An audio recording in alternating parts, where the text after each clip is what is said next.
चलिए आज के इस लेक्चर में हम पढ़ेंगे अशोक मेहता समिति के बारे में। इसके पहले हमारा पंचायती राज का एक लेक्चर पहले पढ़ लिया है। उस लेक्चर के अंतर्गत हमने पढ़ा था पंचायती राज क्या है और स्वतंत्रता के पहले पंचायती राज के लिए भारत सरकार या अन्य लोगों के द्वारा क्या क्या प्रयास किए गए थे पंचायती राज लागू करने के लिए और स्वतंत्रता प्राप्ति के बाद कौन कौन से किए गए थे। इसके अंतर्गत हमने पढ़ा था कि जो पंचायती राज स्थानीय स्वशासन के जनक थे लॉर्ड रिपन, इनके द्वारा 1882 में स्वतंत्र स्थानीय स्वशासन की घोषणा की गई थी और उन्होंने जो घोषणा पत्र लाया था उससे मैग्ना कार्टा कहा गया। और उसके बाद में स्वतंत्रता प्राप्ति के बाद भारत में सन 1952 में 2 कार्यक्रम चलाए गए। पहला सामुदायिक विकास कार्यक्रम और दूसरा राष्ट्रीय सविस्तार योजना। इनकी सिफारिश के लिए समितियों का गठन किया गया था। सबसे पहली समिति हमने पढ़ी थी बलवंत राय मेहता समिति। बलवंत राय मेहता समिति ने सिफारिशें की थी। उसमें मेन सिफारिश थी कि लोकतांत्रिक विकेंद्रीकरण होना चाहिए, इसलिए इन्हें लोकतांत्रिक विकेंद्रीकरण के जनक भी कहा जाते हैं बलवंत राय मेहता जी को।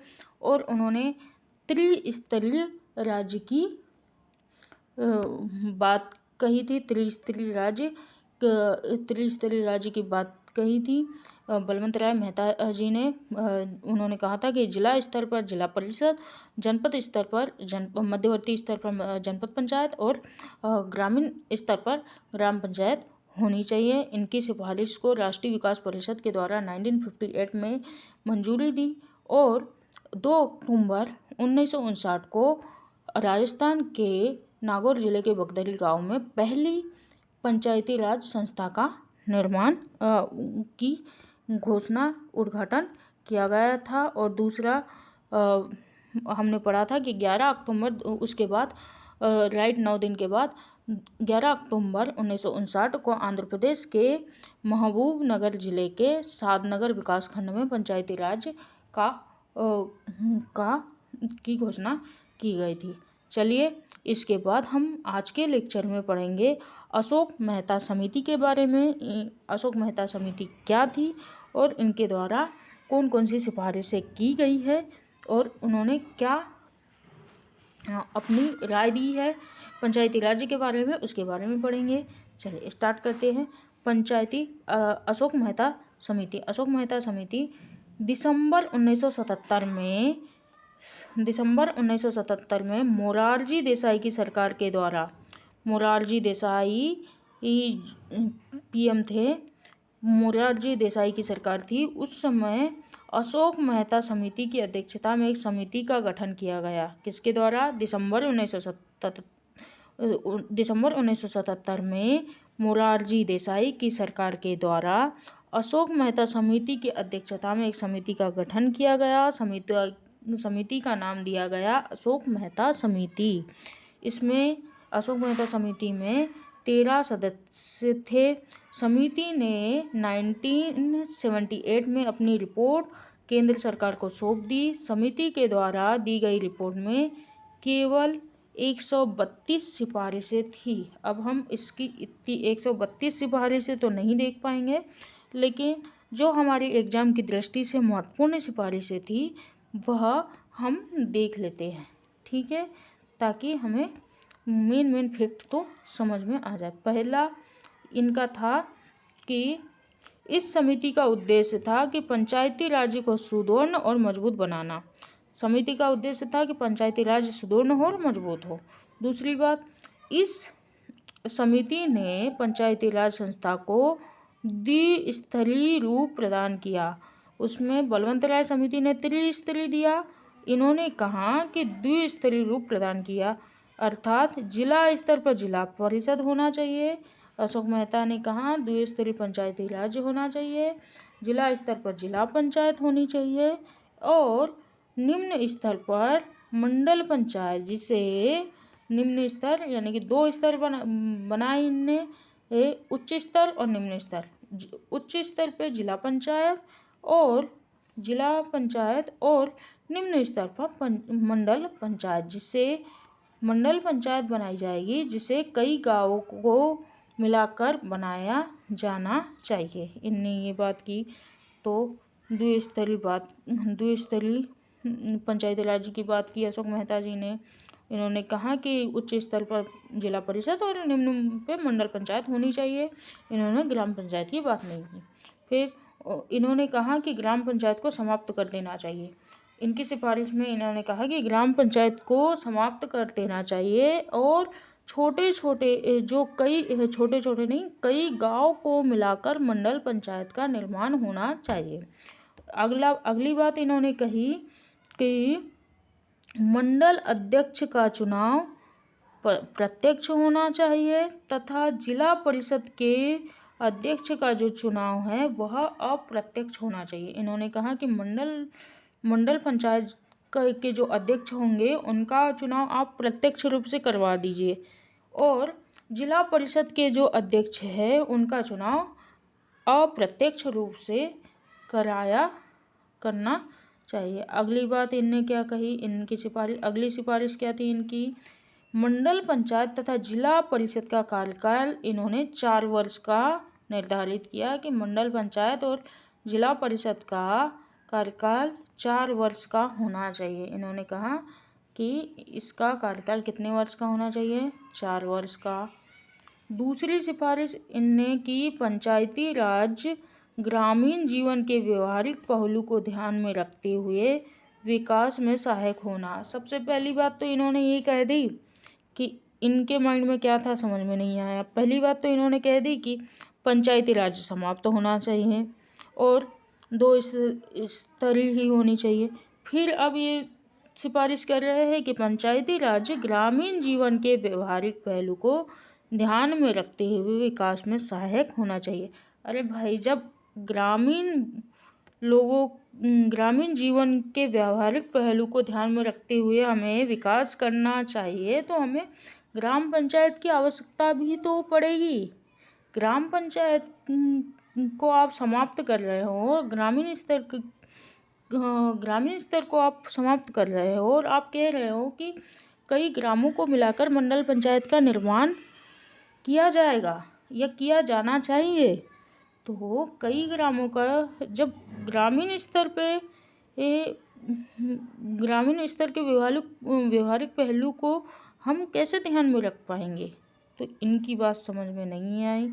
इस समिति का मुख्य दोष था ग्राम सभा के महत्व को अनदेखा कर दिया।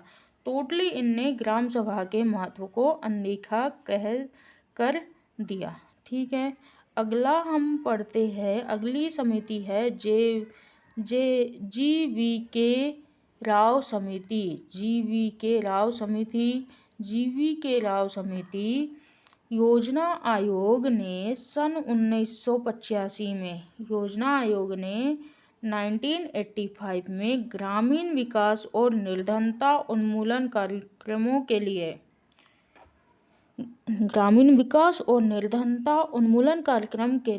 GVK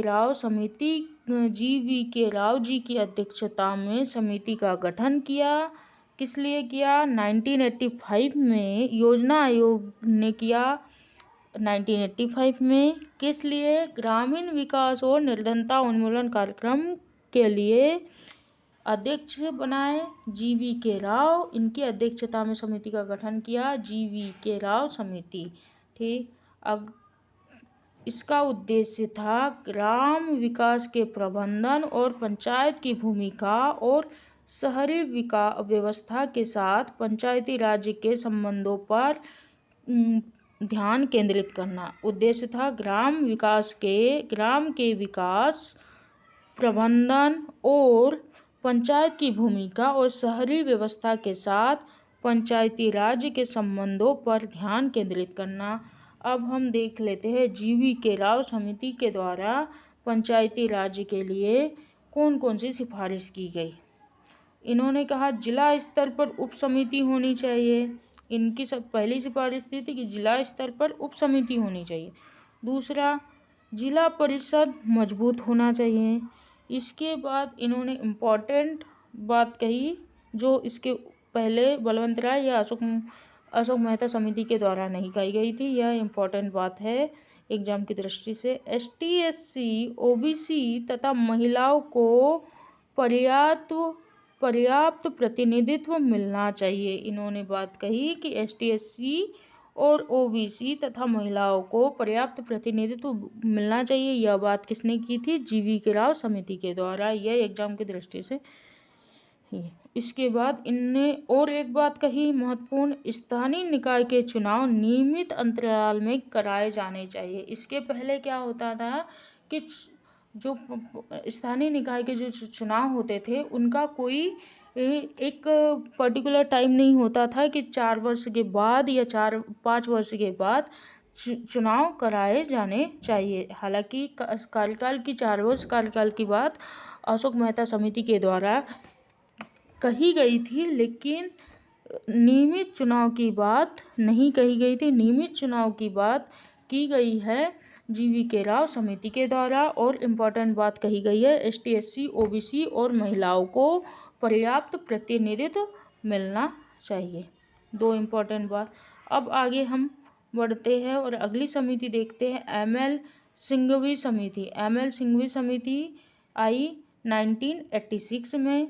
राजीव गांधी सरकार के द्वारा 1986 में लक्ष्मीमल सिंघवी समिति का गठन किया गया। ML सिंघवी लक्ष्मीमल सिंघवी समिति का गठन किया गया। इन्होंने सिफारिश की थी। इनकी सिफारिश हम देख लेते हैं। सबसे पहली लक्ष्मीमल समिति की पहली समिति थी और इन्होंने सबसे पहली बार कहा था कि स्थानीय स्वशासन को संवैधानिक दर्जा देना। ये इम्पोर्टेंट फैक्ट है कि कई बार एग्जाम में पूछ लिया जाता है कि किस समिति के द्वारा स्थानीय स्वशासन को संवैधानिक दर्जा देने की बात कही गई थी। तो आंसर आएगा आपका ML सिंघवी समिति के द्वारा स्थानीय स्वशासन को सबसे पहली बार संवैधानिक दर्जा देने की बात कही गई थी। आगे, पंचायतों के चुनाव नियमित आधार पर और बिना विलंब के कराए जाने चाहिए। ये बात तो GV के राव समिति के द्वारा भी कहा गया था कि चुनाव नियमित अंतराल में होने चाहिए। और इन्होंने कहा कि चुनाव नियमित आधार पर और बिना विलंब के होने चाहिए। अगली बात कही, पंचायती राज की कार्यप्रणाली से संबंधित मुद्दों को निपटाने के लिए। अगली बात कही कि पंचायती राज की कार्यप्रणाली से संबंधित मुद्दों को निपटाने के लिए प्रत्येक राज्य न्यायिक अधिकरण स्थापित किया जाना चाहिए। प्रत्येक राज्य में न्यायिक अधिकरण स्थापित करने की भी बात किसने की? ML सिंघवी समिति ने की। उसके बाद पर्याप्त वित्तीय संसाधन उपलब्ध होना चाहिए। वित्तीय संसाधन उपलब्ध होने की भी बात कही है ML सिंघवी समिति ने। पहली बात ML सिंघवी समिति ने कहा संवैधानिक दर्जा मिलना चाहिए। उसके बाद इन्होंने कहा कि चुनाव नियमित और बिना विलंब के होने चाहिए। तीसरी बात इन्होंने कही कि प्रत्येक राज्य में न्यायिक अधिकरण स्थापित होने चाहिए। चौथी बात इन्होंने कही कि वित्तीय संसाधन उपलब्ध होने चाहिए। पर्याप्त वित्तीय संसाधन और वित्तीय संसाधन उपलब्ध होने के लिए पर्याप्त वित्तीय संसाधन उपलब्ध कराने के लिए इन्होंने कहा ML सिंघवी समिति के द्वारा कहा गया कि राज्य में वित्तीय आयोग का गठन होना चाहिए। इन्होंने सबसे पहली बार कहा था कि राज्य वित्तीय आयोग का गठन होना चाहिए। यह बात कई बार एग्जाम में पूछ लिया जाता है कि किस समिति के द्वारा वित्तीय आयोग के गठन की सिफारिश की गई थी या किस समिति के द्वारा राज्य वित्तीय आयोग गठन की बात कही गई थी सर्वप्रथम। तो आंसर आएगा ML सिंघवी समिति के द्वारा राज्य वित्तीय आयोग की गठन। ये 2 क्वेश्चन बहुत इंपॉर्टेंट है। पहला कि राज्य वित्त आयोग का गठन की बात ML सिंघवी समिति के द्वारा, और दूसरी संवैधानिक दर्जा। ठीक है, आगे हम बढ़ते हैं। इस समिति की अनुशंसा पर, ये जो समिति थी ML सिंघवी समिति, इस समिति की अनुशंसा पर पंचायती राज्य हेतु 64वां तथा नगर पालिकाओं के लिए 65वां, 64वां किसके लिए? पंचायती राज्य संस्थाओं के लिए, और 65वां था नगर पालिका के लिए संविधान संशोधन विधेयक 1989 लोकसभा में लाया गया था। 1989 में लोकसभा में लाया गया था, लेकिन 1989 में लोकसभा भंग होने के कारण यह संशोधन विधेयक नहीं हो पाया था। पहला कब आया था? पंचायती राज संस्थाओं के लिए 64वां और नगर पालिकाओं के लिए 65वां संविधान संशोधन विधेयक 1989 में लोकसभा में लाया गया था, परंतु 1989 में लोकसभा हमारी भंग हो गई थी। चलिए ठीक है, अब आज का लेक्चर इतना ही है। अब थोड़ा सा हिंट दे देते हैं कि अगले लेक्चर में हम क्या पढ़ाएंगे, और इसकी डिटेल में हम अगले लेक्चर में पढ़ेंगे। इसमें ये भी एग्ज़ाम की दृष्टि से बहुत इम्पोर्टेंट है। हम अगले लेक्चर में पढ़ेंगे 73वां विधेयक, यानी कि 73वां संविधान संशोधन विधेयक। ये 73वां संविधान संशोधन 1992 के बारे में पढ़ेंगे। यह विधेयक कब आया था? लोकसभा में 22 दिसंबर 1992 को आया था लोकसभा में।